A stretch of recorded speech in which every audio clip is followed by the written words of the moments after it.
あれお、九条さんじゃん。朝からついてんな。 Yo, yo, yo, it's your man MAS. I'm back with more anime content. All right, this time around, talking about Alya hides her feelings in Russian. All right, definitely watching this show is definitely very refreshing. If you know me personally, I'm a huge fan of rom-coms, romance.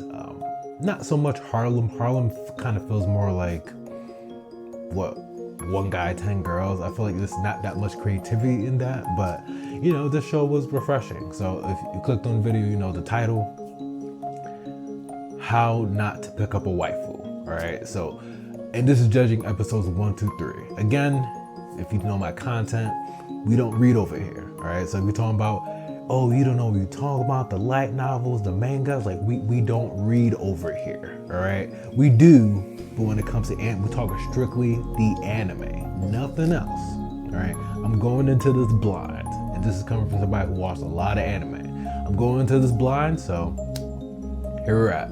So episodes 1 through 3, it definitely gave me a Tenchi Muyo vibe. So I'm showing my age, but if those hardcore anime fans, if at least like the oldies, Tenchi Muyo was essentially Kazu, right? So I'm pretty sure I'm saying his name right, Kuze Kazu.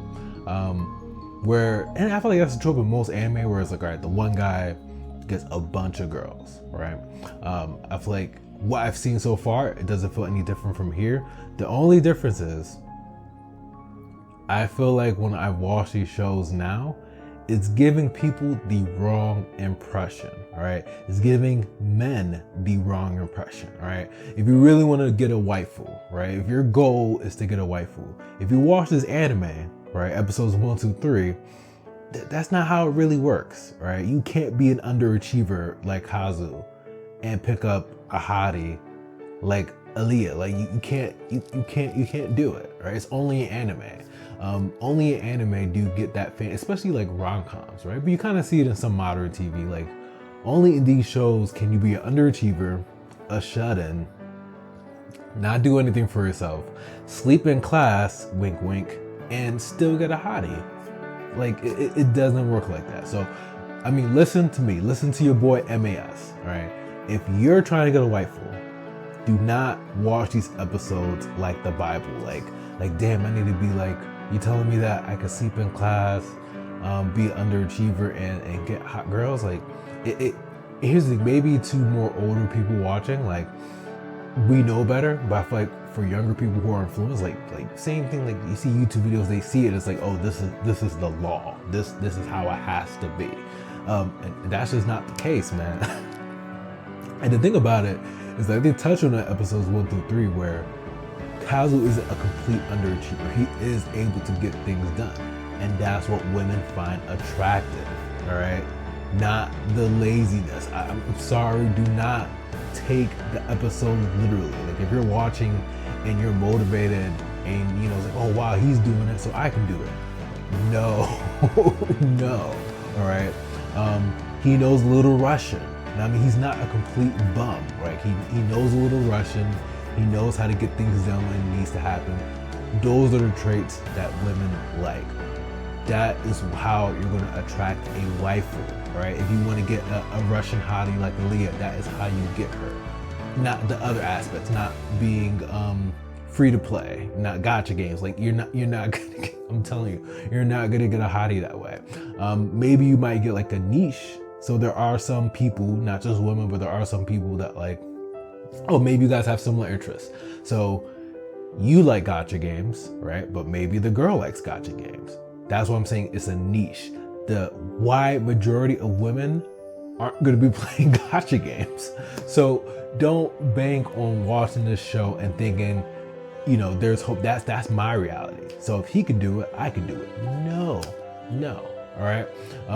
But I mean, overall, like episodes 1 through 3, it's kind of going, I won't say how I expected, but definitely I love the twist with the Russian, right? Makes me want to learn Russian now, or learn more about the culture. Pretty much the same typical anime tropes except for it's like the reverse. So if you've watched enough Harlem, all the girls secretly like this one guy. I personally like the formula of guy likes girl. I feel like that's more entertaining because that's more realistic to me. I feel like a lot of women aren't chasing guys like that, at least in the traditional sense. Most times it's the guys chasing the women, but you know, they're not the ones mainly consuming this anime, so it's mainly the guys, right? So, and that's the fantasy. So the guy's underachiever, the guy isn't really interested in any of these women. Kazu, like, he may be interested, but he's not bent out of shape. He's not, you know, palms sweaty, like knees buckling, like he's not like that. He's not pressed, right? He's probably not pressed because he knows she likes her back, because she hides her actual feelings in Russian, which is probably like a reflex, you know, where it's like maybe you mumble something under your breath. That's how it is with her. When she feels some type of way, like, you know, I was gonna say unintentionally, she talks in Russian. Little does he know, or little does she know, that he can understand Russian. But for some reason, he's not gonna tell her, 'cause I guess she's gonna be embarrassed, whatever. But that's the catch. If there was like a pool for a show, that's the pool. He's reeling it in. Like, hey, she's the typical anime woman trope, but she speaks Russian, and she's really, really honest when she's speaking Russian, thinking that he doesn't understand, thinking that he's a fool. Little does she know, ha ha ha, she's a fool.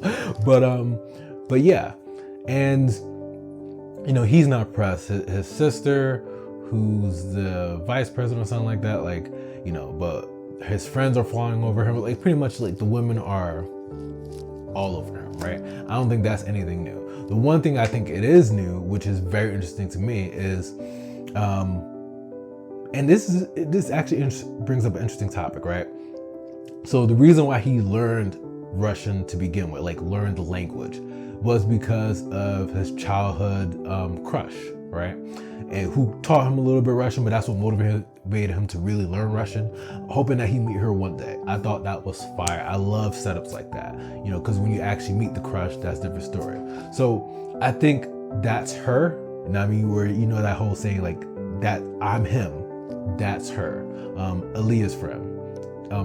I think that's his childhood friend. I could be wrong, but I'm pretty sure that's her. And I said it, and I was like, this brings up a really interesting topic. If you're talking to a girl that you're interested in right now, but let's say your childhood crush comes back in the picture and she actually likes you back, what happens? Do you dump the girl that you're with, or do you connect with the girl that already has like a deep bond with you? Like, she knows things about you. I would argue the latter. In reality, I feel like you're most likely gonna bond with the person that already has a lot to do with you. Like, she already knows a lot about you, and you guys already had that history. You had a crush on her, she had a crush on you. So unless you really like the girl you're with now, in reality, like, you probably give the girl that has history with you a better chance. But I feel like in most shows, especially like this one Korean drama, Startup, like it frustrated me so hard. I'm like, I don't think it works quite like that. Like, yes, you can meet somebody new and develop a bond with them, and it's like, yeah, like, I really like this person, but I feel like not a lot of things trump history. Just like not a lot of things trump like inheritance. Like, yo, like, if your father's rich, there's very high likely that like you're gonna inherit some of that, right? You might not get anything, but the likelihood isn't, like, it's just by default. So like, if somebody liked you and, you know, you have history with them, and they told you finally, like maybe years later, that they like you back, unless like you're in something super committed, reality is like you could give that person a chance, because like, yo, like, you guys just know so much about each other and a deeper connection. That's why in reality, Kazu's childhood friend should have it over Alya. But the way the show is, Alya's the main character. I'm pretty sure she's gonna win his heart. Unfortunately, realistically, I don't think that's how it should work. But unfortunately, I feel like that's how it's gonna happen. But I feel like that creates a really interesting dynamic, and I would love to hear from you guys, right? Do you give the girl you're talking to in the moment the benefit of the doubt, like, nah, I'm gonna be with her, or somebody that was in your life that you had a crush on that later down tells you she has a crush on you? Do you kind of commit to that instead? Like, let me know. I feel like realistically it's the latter, but you know what I mean? Like, apparently people meeting new people all the time, and it happens. But the one thing I want you guys to take away from this video, right? This is just the anime. Do not follow the things that Kazuo is doing as law, all right? It is not law. You cannot get a waifu the way that he is doing. I am telling you, you're going to disappoint yourself, and it's reality. There is reality, all right? And the traits that it takes to get a waifu, because the key thing, like, we're all in the anime culture, right? So you're trying to get a waifu. I mean, or maybe you're not into that, but if you are trying to get a waifu, you got to have like more better traits. You not just sleeping in class, not just playing gacha games. You got to be ambitious. You got to, like, oh, he can get things done. He can learn. He knows another language. Productive things like that. More, I won't say like ambitious, but like actual skills can help you get a waifu. It's not guaranteed, right? But those skills can help you get a waifu. But episodes 1 through 3 of Alya Has Her Feelings in Russians, really good so far. Again, the main thing that got me hooked is the childhood friend that's back in the picture. And I'm curious to know who he's going to choose. I'm pretty sure I already know, but I think this just makes for a really, really interesting dynamic, especially because her and Alya are friends. I mean, you got to have the chicks fight over the dude. But that's my review of episodes 1 to 3. Definitely like, comment, subscribe.